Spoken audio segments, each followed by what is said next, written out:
Magandang umaga Pilipinas, narito na po ang latest sa liganeng ating panahon. Base po sa datos ng Pag-asa, alas 9 ng umaga namataan po ang Bagyong Nol sa layong 1,350 kilometers silangang bahagi ng Surigao del Norte. Taglay pa rin po nito ang lakas ng hangin nga abot ng 100 kilometers per hour at pagbusong nga abot naman ng 130 kilometers per hour. Ang Bagyong Nol po ay mabagal na kumikilos pakanluran sa 6 kilometers per hour. At inaasahan pa rin po natin ang pagpasok nito dito sa ating boundary ay bukas araw po ng Huwebes o yan po ay within the next 12 to 24 hours. And once na makapasok po ng ating part ang nasabing bagyo, dalawang senaryo po ang nakikita ng Pag-asa. Ayon po kay Pag-asa weather forecaster Fernando Cada, ang unang senaryo tatama po yan dito sa northern tip ng Northern Luzon bago po ito mag-recurve o lumihis ng kanyang direksyon palabas po yan ng ating pore. Yung isang senaryo naman hindi po ito tatama sa ating kalupaan pero lalapit po yan dito sa may Eastern Visayas at ganoon din po dito sa Eastern section ng Luzon at yan po ay magdudulot pa rin ng mga pag-ulan sa ilang bahagi ng ating bansa. Kaya patuloy po nating babantayan ang bagyo sa mga susunod na oras kasama pa rin ang Panahon TV.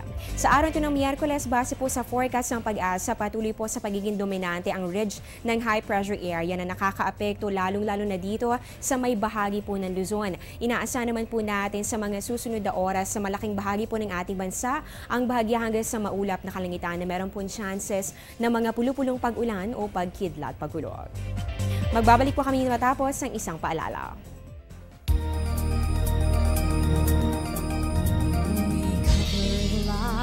Of all the people, the news that you read comes alive in each page. We are committed to make your lives better.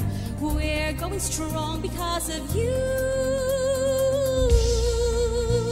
Cebu Daily News. Cebu Daily News. Cebu Daily News. We tell it as it is.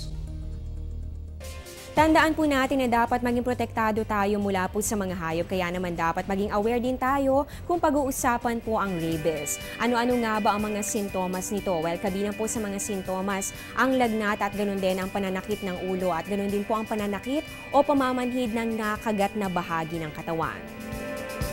Maaari rin po magkaroon ng deliryo at pagkaparalisa at ganoon din po ng pulikat ang isang taong nakagat ng aso. Maaari rin po siyang magkaroon ng hydrophobia o takot po sa tubig at ganoon din po ang aerophobia o pagkatakot naman sa mga matataas na lugar. Upang malunasan po o maiwasan ang pagkakaroon po ng rabies, narito po ang mga paraan na pwede po natin gawin. Pabakunahan po ng anti-rabies ang mga alaga kada taon. Dapat din po nating huwag po hayaang manatili sa labas ng bahay ang alaga kung wala po nagbabantay dito. At syempre, paliguan po ng regular ang alaga at panatilihin pong malinis ang kanyang pagkain at ang kanyang tirahan. At bilang lunas naman po o prevention po dito, kapag po ang aso ay hindi po kayang obserbahan, kailangan pa rin magpakonsulta sa physician o pumunta sa pinakamalapit na animal bite center. Hugasan agad ng tubig at sabon ng sugat at itakbo ang biktima sa pinakamalapit na ospital. Magpakonsulta po sa doktor kapag naobserbahan sa inyong mga aso ang sumusunod sa 14 na araw. So ito po dapat po maobserbahan natin ang pagiging mabangis nito, hindi tumitigil sa pagtakbo at ganun din po ito nga sobrang paglalaway at ganun din dapat po makita natin na kinakagat niya ang kung ano-anong mga bagay. At ganun din po maaari pong mawalan ng gana sa pagkain at pag-inom ang isang aso.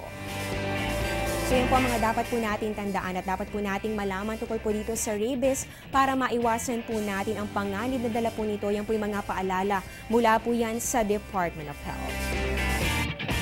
At yun po ang latest mula po dito sa Pag-asa. Abangan niyo po ang susunod kong update. Mamaya po yung alas 12 ng tanghali.